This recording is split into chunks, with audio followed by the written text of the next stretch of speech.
Morning, everyone. Thanks for attending a breakout session. I'm one of the principals of Network Outsource. Jim Woods is my partner. He's our Chief Technology Officer. And we started the company in 1996. We started working with schools in 1998 and really started to get involved heavily in the education market. We were introduced to a school in 98, back when the overhead projectors, and they deployed Windows 95 and Windows 98, and more analog network. And we've seen the growth. Within about 3 or 4 years, we were working with over 100 schools, and really moved forward with the digital age of technology integration. And our main focus of our company is working with educators in schools. We're fortunate to have Erick Simpson here today with us.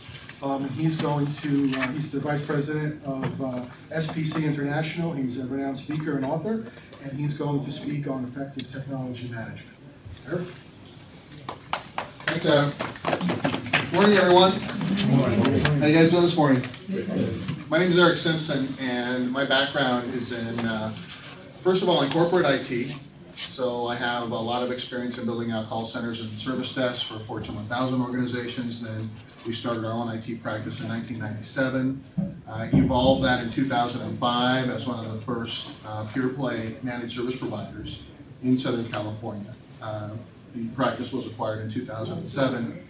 And our organization now assists folks just like you understand technology and how to make best use of technology. So we've written a few books, and as a thank you for your attendance at the Asset Conference and visiting our booth and this session, we're going to send you out a digital download of the Best NOC and Service Desk Operations book ever that we authored to give you guys some insight and your teams a little insight into how best to utilize effective incident management, prioritization, and addressing needs from a day-to-day service desk and operations perspective. So I'd like to start today's session sharing with you some of the topics, your unique challenges as an IT director today, which are much, much different in today's world than they were even 10 years ago, as we all know that. We're going to talk about that. We're going to talk about some alternatives that you can consider to try to deliver the most effective information technology services to your school, to your districts, and to your users in classrooms. We're going to talk about some solutions and have a little bit of Q&A. And we're going to have an interview with Director of Instructional Technology and the District Network Administrator of Central Islip Public Schools with us this morning. And then we'll have a little bit of Q&A. And I don't like to have a speaker-led presentation. I like it to be a little bit interactive. So just let me know among you who is not going to raise their hand no matter what question I ask this morning. Just give me the secret wink, so don't let me down, so I just know. Okay, just kidding. As I mentioned, technology has changed a lot. We've gone from the analog age to the digital age. Remember when things were a little bit simpler? Remember when it was all about handing out books, getting that blue ink on your fingers? I remember that. Running those machines that would copy paper. We've all gone to digital now. It's a lot different. So now we have a lot more responsibility. And how do we maintain our strategic vision? How do we look to the future? Who do we rely on to feed us with new ideas and things like that? So it's great that we have Philip Voigt this morning from Central Islip, who's going to share a little bit of what he's been able to do in the Q&A session. Now, this is pretty much what's happened. This is the effect of technology, the advancement of technology. And it's really tough to stay abreast of it. I mean, for anyone, without having the support of strategic advisors and to spend the time to learn about all these things. As a matter of fact, that's the number one component that I put up here as one of your challenges. Would you all agree to that? Say hi. Mm-hmm. Yeah. Okay. All right. Nobody winked at me. That was great. Awesome. We're off to a good start. Teams. Managing teams, building teams, leading teams, measuring performance. The HR aspect of that is is a challenge. Technology, obviously, we're talking about that this morning. Vendors can sometimes be challenging when we haven't figured out the best way to interact with our vendors. Would you guys agree with that? Say aye. Aye? Yeah, it's a little bit challenging. How do we keep our vendors in the loop? How do they keep us in the loop? How do we communicate best with them? How do we measure performance? How do we establish KPIs? How do we set expectations and reset expectations? Sometimes we set expectations, but then things change and we're not as fast as we need to be to reset the expectations on both sides of the table. And then that's when we start having hiccups. Would you all agree? Say yes. Yeah. Yes. And then budgets, right? The big one. So I'm just going to talk about 5 real quick this morning before we get into some Q&A. So time is the big one. Right? Managing your teams, managing projects, managing your technology, the vendors, and the budgets. I mean, who has the time? And it seems like today, and especially here, I mean, everything is so fast. Everything is so compressed. I'm from Southern California, and LA is very fast-paced. Orange County is a little bit, it's still fast-paced, a little bit slower. San Diego, I don't know what's going on down there with those folks. Everything's just laid back. It's a party. It's like, we're going to get to it. It just seems like, but here, I grew up here in New York, so I know it is like, we want it yesterday, and we have no patience because we don't have time. Is that right? None. None. So it's tough. The team. To me, leading people is a lot tougher than managing technology. How many of us agree? Say aye. Aye. It's tough. It's tough managing all these teams and managing the different components of HR and performance and keeping our teams informed as to what the strategic direction is and making sure that we're providing them the tools and the training that we need to help them move the ball forward and sharing our strategic vision with them, getting them trained, and how do we keep them utilized and efficient. And sometimes it's not their fault that they fall behind, it's our fault because we simply don't have the time to relieve them. It's happened to me. You know, it happens to everyone. So it's very, very tough. And then, of course, that's going to affect the end users, right? Who does that impact the worst? So that's really tough. And then the technology challenges, I think we're all here at the Asset Conference because we're trying to figure out ways to improve our outcomes in some of these areas. You know, it's tough having the resources and the availability for projects and initiatives. Who has time to tweak and tune internal tools and develop new processes and hold people accountable to meeting those processes and those expectations? Technical expertise for technologies such as STEAM, cloud, mobility, virtualization, security, you name it. Remember that one slide I showed at the beginning where everything is just kind of jumping out at you? There's a lot going on. And then, of course, the challenges with these one-to-one initiatives where it's very labor-intensive to deploy and manage, right? And then report on how things are going. We're juggling a lot of balls. The vendor challenges, right? How do you choose a great strategic vendor? You know, there's a lot of things that we need to think about. You know, the value that they bring to the relationship, their expertise, their performance and availability, accountability. How many of us have had some challenges in the past? Keeping our vendors accountable and then keeping us accountable. I think we've all had that challenge. You don't have to raise your hand. Wink at me. Secret handshake. Cool.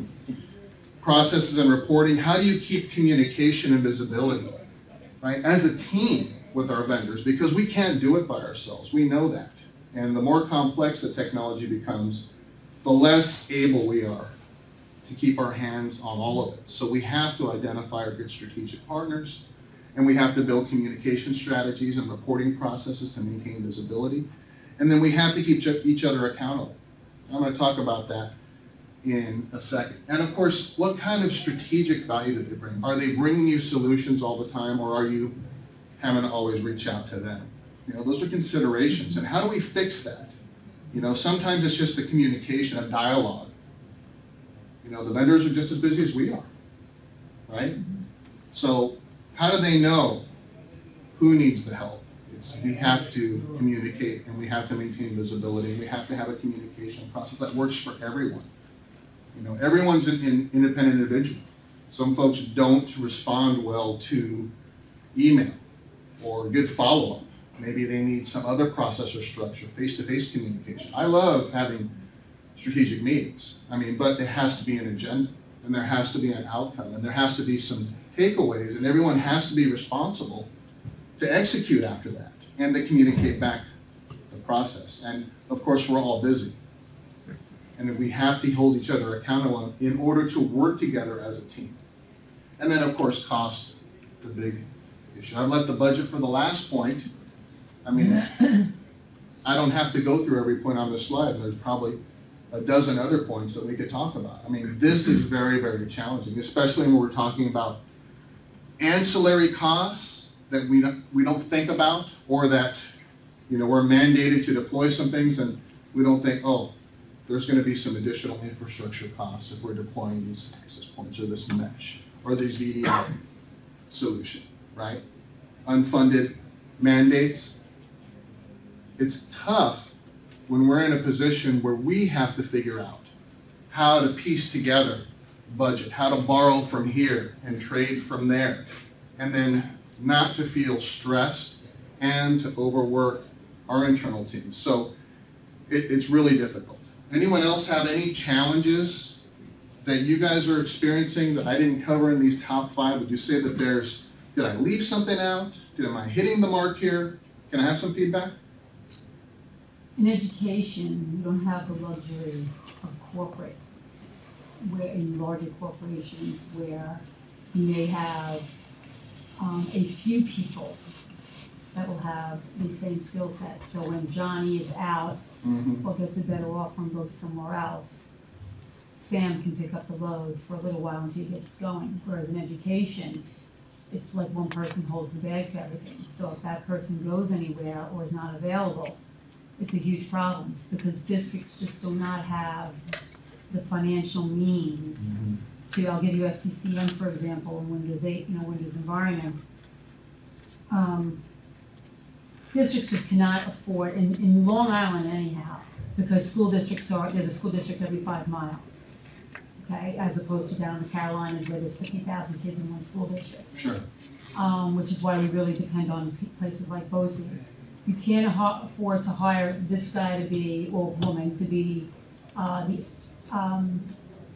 the expert in Hyper-V and the expert in the database management. And that's, so therefore, we're really, I'm starting to sense from a management perspective, we're really becoming an inch deep and a mile wide versus the other way around, which is the total opposite of what it really should be.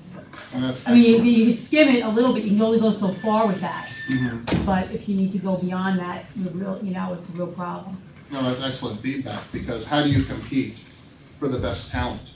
And when you bring someone on board, typically they're going to learn the technologies that you have in place, but aren't really experienced with other technologies. And like you say, if there's a sick leave or vacation or some situation where the folks that you have brought on board that are your best talent now get hired away, and now you have to deal with this attrition, it's very, very difficult. And so what you end up with is, a core of probably loyal, trusted staff, as long as you can keep them. Right. But they can only get so deep into the technology because you're juggling so many balls, Yes, and they have to be everything to everyone. That's exactly right. Thank you so much. So what are the alternatives, right? Now, obviously doing nothing isn't the right answer, but in some cases, that's what some of us have done, is just kind of, we'll deal with that later, maybe that hasn't really come back to hurt us, but I think it certainly will. That may be your costliest option. Fixing it yourself, well, we try that, but we've just heard great feedback about the challenges of trying to deploy our own internal resources to address some of these issues. Outsource is an option, but maybe not 100% of a solution. So let's kind of explore some of those items here. And I'm not going to go through every sentence on these slides, but when you outsource, here are a couple things that we've learned in outsourcing. First of all, select the relationships that provide you the best strategic value. Because let's face it, anyone can break fix a PC, anyone can troubleshoot a network, but at the end of the day, what you really need in order to stop juggling all these balls is someone that can be strategic, that can bring you the solutions so you can spend time where you need to spend the time. And trust that person or organization to bring you that expertise. So there's strategic value, and when there's strategic value, you can regain some of the time back that you're having to spend being that strategic resource and trying to deal with things and putting out fires. That reactive firefighter aspect of our jobs that can overrun us, as we know. Team. We heard about having a team that is not quite as capable as we would like as compared to the corporate world. How many of us have corporate IT experience?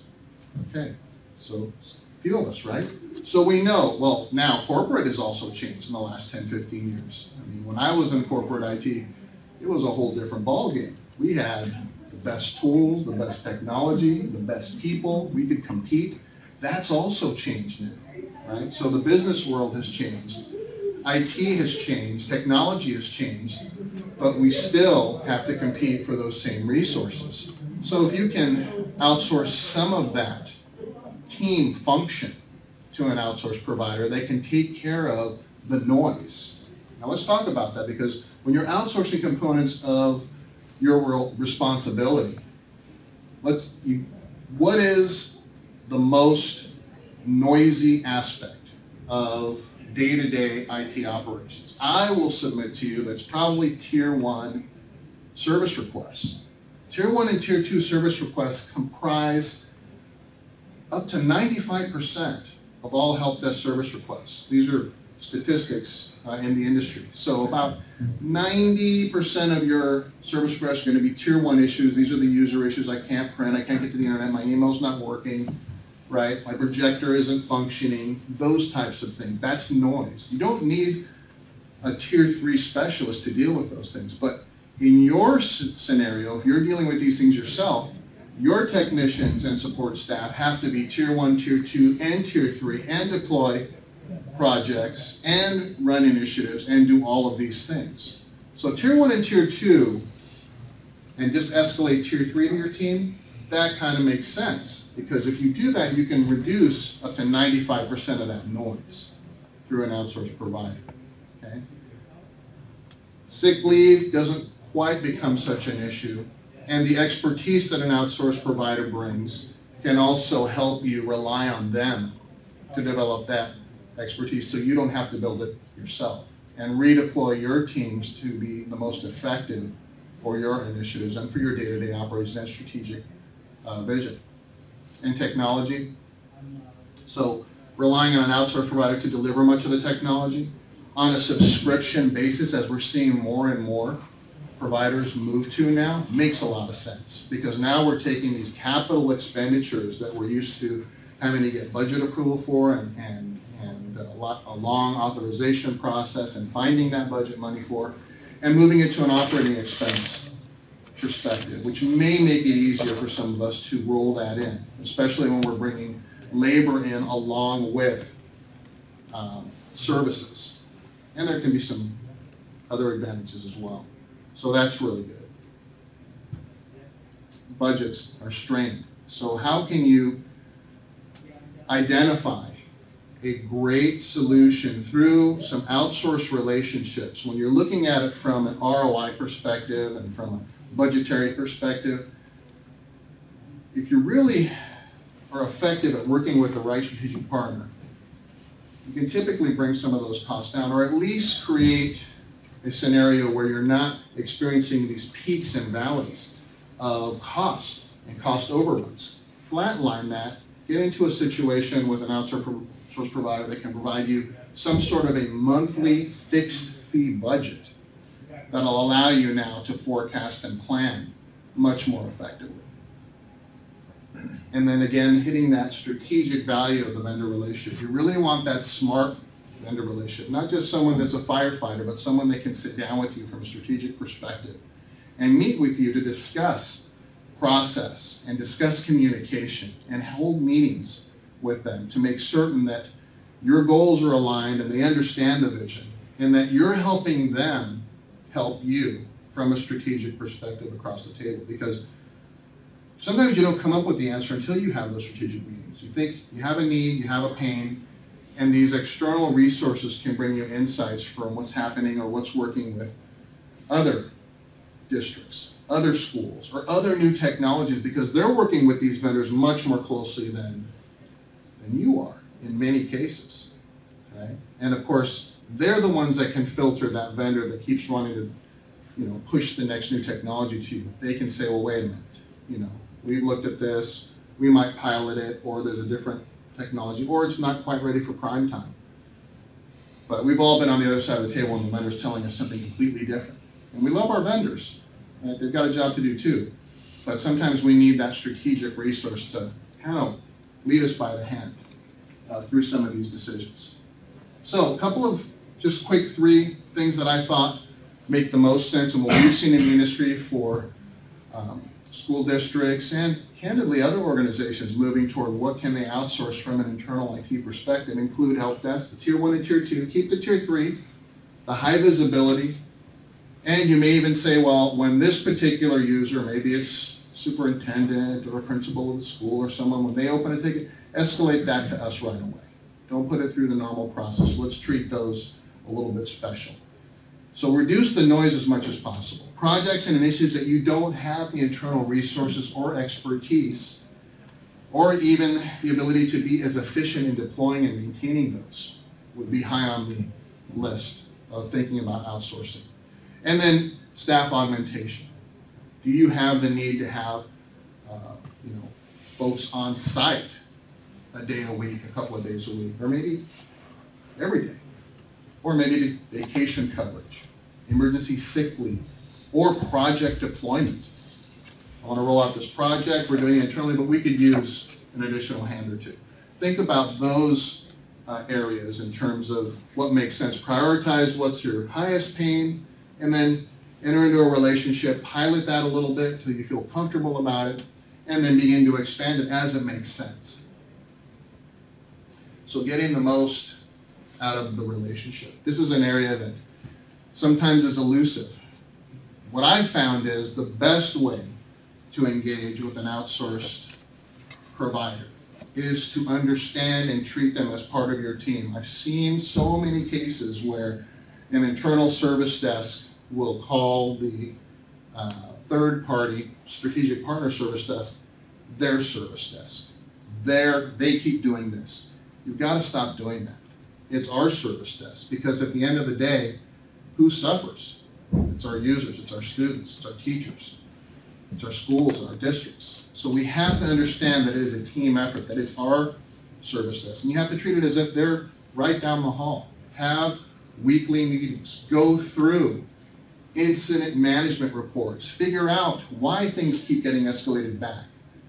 In my experience, the number 1 reason that tickets get escalated back to an internal service desk from a strategic provider is because they don't have enough information to deal with that issue. So make sure when you're onboarding your students and class and teachers, or schools and teachers, that you provide all of the information that the outsourced service desk needs. And work with them on a week-by-week basis. Have a scheduled call to go through incidents and look at ways for you to improve. Why was this ticket open for so long? Measure SLA and keep everyone accountable. Communication is key, and develop a culture of transparency and accountability. And what are the metrics? What are your SLAs? Make sure that we're measuring those. Those are the key performance metrics, or however it is that you measure performance and what you have to be held to for satisfaction. So those are some of the key points that I wanted to share this morning in terms of, challenges, some alternatives, and then, if we're going to outsource, here are some insights that I'd like you to think about as we move forward. Any questions or comments? Adam? Jim, would you like to? Sure.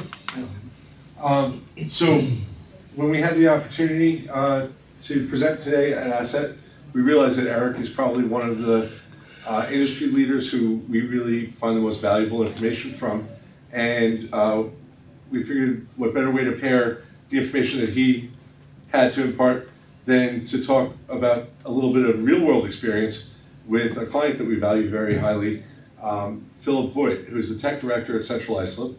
He's also the music director at Central Islip. He is the president-elect of SCMEA, and he's had about 6 concerts over the last 7 nights, but he's still standing and excited. Phil is a technology visionary, but he's an educator first. He started as a music teacher, and he always has that in mind when he evaluates technologies. Phil will roll up his sleeves and get in there and code, and he's produced apps for his district. He's very engaged in some cloud services that he's found to deliver content and help to administrate within the district.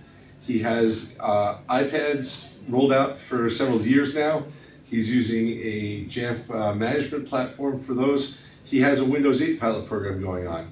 He has System Center Configuration Manager rolled out back to the 2007 version and then straight through to 2012 as well. Using that for Microsoft Endpoint, and a Windows 8 rollout that's going on right now where teachers are volunteering to try Windows 8, 8.1, now that Microsoft's gotten it pretty usable. Really he has quite a bit going on, and he's somebody that we found to find good vendor relationships and make good use of them, and we hope he can share his experiences this morning. Come on up, Phil. Sure. Round of applause for Phil, please. The hardest working man in IT, it sounds like. Jim, have a seat. I've got a few questions. So I'd love to take some of your Q&A, but I also have prepared a couple of questions to kind of kick off the Q&A session. So the first question was, what are your responsibilities in the district? I think, Jim, what else are you not doing? When they moved me up, if it has a plug, it somehow became my job. You're the universal connector. Yes. Very good, very good. So I spoke a lot in today's session about the value of the strategic relationship with an outsourced vendor. Can you elaborate on that and how you really use the relationship between Central Islip and Network Outsource to achieve a higher level of understanding and communication from a strategic level and planning? Your first couple slides, especially about time, management, and what you were talking about with the levels of that, what you called noise, was beautiful. Because ever since I've been deeply involved with Jim and the team there, that noise has somehow gone away. And the wonderful things Jim said, and I do appreciate those wonderful, that's because I have time to sometimes just sit there and react to new. Where before I was very involved and had such a great team in place and such great communication, all that noise took over my whole life. I run the music department there as well, and I know that that's a separate, but that took a lot away from what I was doing there because of the noise. And I love that word you use. It popped with me. I meet with Jim and my team once a week, and over the last, I'd say 3 or 4 years, it has gone from micromanage, where I needed to know everything because I needed to make sure everything was getting done, where now all that level 1, 2 triage, I call it triage, you had another wonderful word for it, but I don't worry about it anymore. I don't even get involved. And the project management of when I get these brain buster, go try this, I almost feel bad because I throw it at them. But the key to that is the communication, and we'll get together and we have such an honest, I love Jim as a service provider because he will tell me when I'm out of my mind, when something is not, or maybe that it's not going to work, but it's not just jumping in the deep end, it's jumping in the deep end with cinder blocks, because the amount of management, that goes into not having a plan in place. So your first couple slides about the time, communication seems to be, for me, what does it all. And I do have an outsourced service provider. I use Network Outsource. I have an in-district team So I had gone with, you had mentioned, a full-time support. Well, they are my full-time support, but I also use their help desk. But not one teacher in Central High School will call it their help desk. It is my help desk. It's just branded with Network Outsource and their employees. But our staff in the district, they're our staff.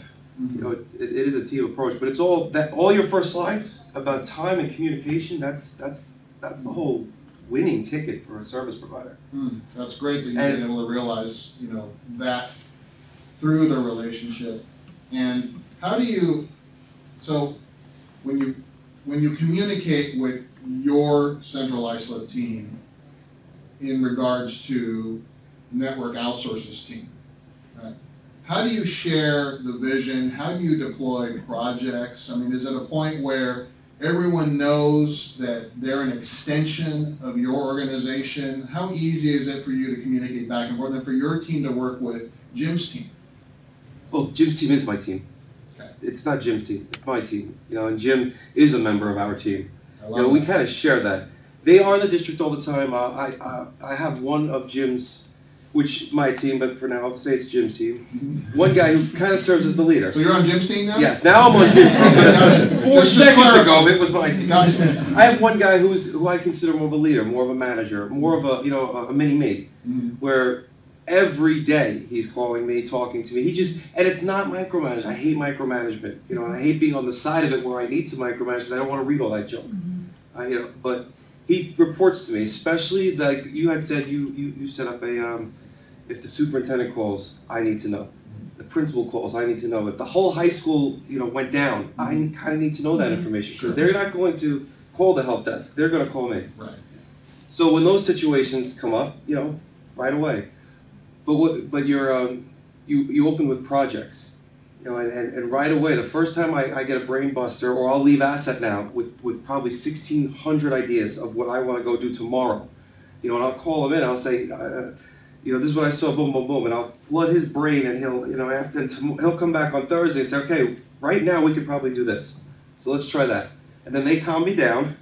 We make lists and come up with timelines and plans and what's a summer project, what's a now project, what's a project that has to be a vacation because the teachers can't be around because we're going to make a mess of everything. And and that's the kind of stuff that keeps me, focused. Gotcha. Thanks. It sounds like you have really good communication, and in my experience, that can only come from having trust and transparency. It sounds like you have a very high level of trust with Network Outsource.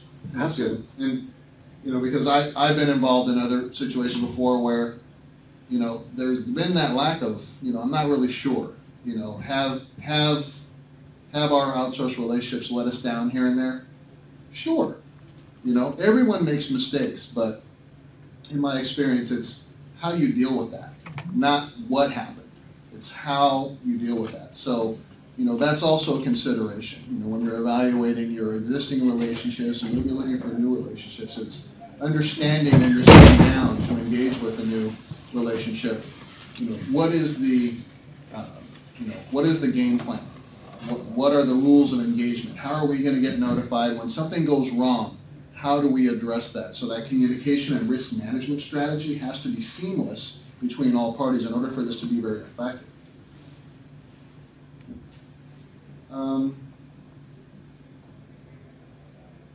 I think you really you covered all the questions that I've had. I'd like to open it up to the attendees for any specific questions that you might have for Phil or Jim, please.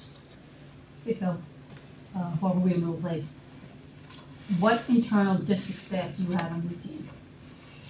You mean for IT support? Central ISO staff, not Network Outsource? Correct. Just me. Your district, what central ISO infrastructure, human infrastructure do you have? Just me.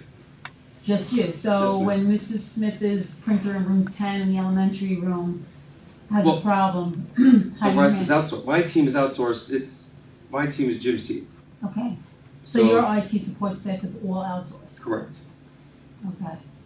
And we work on all levels with organizations that have internal teams, organizations that rely on us for certain areas, or in the case of Phil, right down to the ticketing system we provide. So all of the users enter tickets directly into our ticketing system, and we're able to respond and escalate. As Phil said, if the superintendent's affected or the high school's down, it goes right to him. How long have you had full outsourcing support staff? They were, I moved up in 2006, 6, okay. and they were there, I inherited, which was a wonderful inheritance, Okay. their support, but you came in 2002? Correct. So as a teacher, when I was teaching at Central Life, I had You were one of their experience. customers, yeah. I was a customer, yeah. And you, and Jim, you deploy monitoring and management agents to all the critical devices, so you're patching it up, and you have eyes on the network all the time, so this is another thing that Phil doesn't have to worry about, correct? Correct.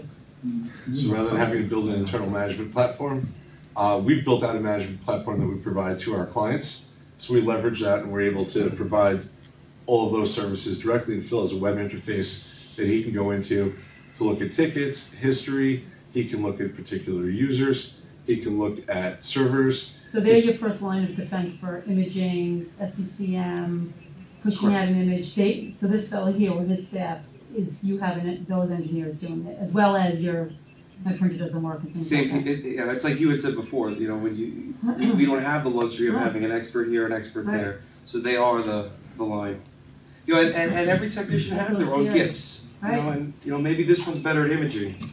So when we talk about imaging projects, Right, that's what I'm talking about. Each he'll person, do them. you know, the person who's a guru on the SCCM on, let's say, for Hyper-V, it's just not enough hours in the day to be able to get to the level that you should get to. Right, it's just, what do I need to fix right now? I'll just let them know. But then you've been around for a long time, but there's union issues when you outsource everything. So that's another whole separate ball of wax, you know. That's a separate session, we'll talk about Yeah, that. very Well, real did you have though. another comment here? I'm actually just looking at it from a different perspective. I don't work in an IT department in our district, but do your students bring their own devices into school? I don't have the wireless infrastructure right now to allow everyone to bring their own devices, so I provide devices. And Do how they- many of your students have, how many students are in your district? 6,000, And how many, 6,500. and how many have devices? Of their own? That Of the that you personal or provide to them? Because students can't walk into the building with their own computer, correct, for school? They could, they're just not gonna go on the network to use it. Right, so it's because you don't have the infrastructure to do that, is that correct? I don't You wanna have the pull the bandwidth. trigger on bringing 6,000 devices in the network yet. No. It's just, I I'm would've- reading a lot and I'm finding that to be a big hindrance. You know, we're all talking about technology and students having access, but then they pretty much all have their own devices, which they then use at home, for the continuity, and we don't allow the students to do that. And not just your district, many districts, and I'm just kind of wondering where is that question? Who would deal with that question? That auxiliary course that you're talking about, they all have their own personal devices, but you need to be able to manage if you put an announcement out there, hey kids, you guys can bring in your devices and then no one can connect or you bring your existing network down, you now have a bigger problem that's what You have to happened now. build separate A VLAN for them. wireless infrastructure is hundreds of thousands of dollars. So who do you want to lay off to do that? Well, and If you there- don't get the funding, Right. or if you don't plan it out, it could cost you easy $500,000. I know, but I think it's time that it has to be brought up for discussion. I don't think it's Sure. any more you can say. It's You here. just can't do it. Right? It's here. How do we- I've been discussing That's that a for board 10 member, years. right? It's- Yeah, it's it's really- here, how do we deal with it, how do we deal with risk and security and access to, it's a big, There's a lot of money. yeah, it's So a what big venue topic. does that get discussed in? Board If I meeting, could speak budget. to Yes. an example, I was just gonna say, yeah. if Natasha Zublianis from Comswag is here with us this morning. We talk about unfunded mandates, we talk about how you have to perform. Natasha was given the task over a summer in September, we're gonna roll out 600 Chromebooks, and then or 900, right? And then about 2 weeks before school started, you know what, while we're at it, let's just do BYOD. Everybody can bring whatever they want. And we literally saw 2,000 devices, personal devices, jump on the network the first morning it was up. From start to finish, Jim, how long did that take for you guys to design, architect it, deploy it, and light it up? Probably February, we started the selection process. March or April, we started the planning. We did the deployment throughout the summer. And in September, But there's a But superintendent. There is a lot of difficulty with it, because a lot of the machines that come in, they have their own virus scanning, they have their own firewalls, and they're trying to connect to your network, and you don't know what they put on their machine. Exactly. So I can literally spend an hour on that machine alone, just trying to disable everything that they have on their machine, just to make that one machine connect. So, and you have a child that then goes on all those fun little gaming sites, and you can only imagine what's on there. What are you using for filter? WatchGuard. Yep, we're using WatchGuard. WatchGuard. So we provide several different networks. There's a guest network, there's a student network, there's an educational network, Right. and an administrative So network. you have all the different wireless that they have on too. Exactly. So, but that's, so you do that in-house or outsource? That was with their assistants. And that's where we talk about a project. Mhm. That was a project that I contacted Network Outsource for, and they helped us with the wireless and so forth. We had several vendors come in, give them their suggestions and so forth, and we went with Network Outsource. And, Are you happy you did it? yeah, it's a lot of work, but yes. Okay. Well, it's one of those, you're being forced You into have it. no choice, yeah. You're being forced You have into no it, so. choice, yeah. Right. Are there any other comments or questions for the panel, for Phil or for Jim? So the district dedicated the financial resources to put the proper wireless infrastructure in place in order to meet that project. We're still going. We're Still still going. ongoing. We're moving some of the Chromebooks from the middle school up to the high school and dedicating it all at the high school at this point. Oh, okay. Yeah, because the middle school is still a little bit, taking their time with moving forward with the Chromebooks and so forth. You mean so. instructional use of it? Yeah, so you take, you're gonna give it to your 10th graders and up now? Now the 8th graders are taking it with them into 9th grade. Okay, yeah. It was 8th, 9th, and 10th that had them, so, and that's a whole nother ball. So basically start when they're in first grade and then you'll know what they have. They might not be grown by the time they're done. No, I know, but you can at least work out the viruses. Some of them were broken, and they could be broken literally that day, and now what do you do? And you're expected to have extra Oh, yeah. power cords, extra Chromebooks laying around. Well, how do you, the manpower to even have somebody run to that room and do that? You could be in the middle of a conference call or in the middle of and somebody's knocking saying, my Chromebook's broken, could I have another one? So the BYOD is a challenge. I think there's a contrast in the two approaches, and to the high level question of who makes the decision, it's different from district to district, but when a superintendent says, Guess what? make it happen, we make it happen, Phil is taking a very measured approach in that he rolls out an iPad cart. That cart has an access point on it, which has enough coverage, so he knows he can wheel that into a room, plug it in, all those devices So will it's be very covered. local. I got that. Exactly. Right, that's a local, one area. Control. Right, exactly. It's not, you Until just the walk day my around the superintendent halls. loses his mind and puts me in the Yeah. position that Natasha's in, and then I will call Natasha Yeah, and she's cry. sweating But, bullets, I right. mean, if I lit that up now, my wireless network would handle it, would be very, I would be nervous. I'd be very nervous, but I think it could do it. Well, every need, has a different solution, right? Natasha's need is very different from your need today. And the solutions that Network Outsource has delivered reflect that. You have a solution that allows you to get what you need, right? But not to open up BYOD. Natasha was like, let's go, February, by the time class started again, boom. Wow, now you're dealing with, of course, those unknowns now after it's deployed. How do we tweak and tune? How do we, build process that we didn't think about? Because now it's live in the environment. Exactly, and rolling back certain things and, Right. yeah. Well, Fun. folks, WatchGuard again? WatchGuard? Yes. help me thank Jim and Phil for coming up.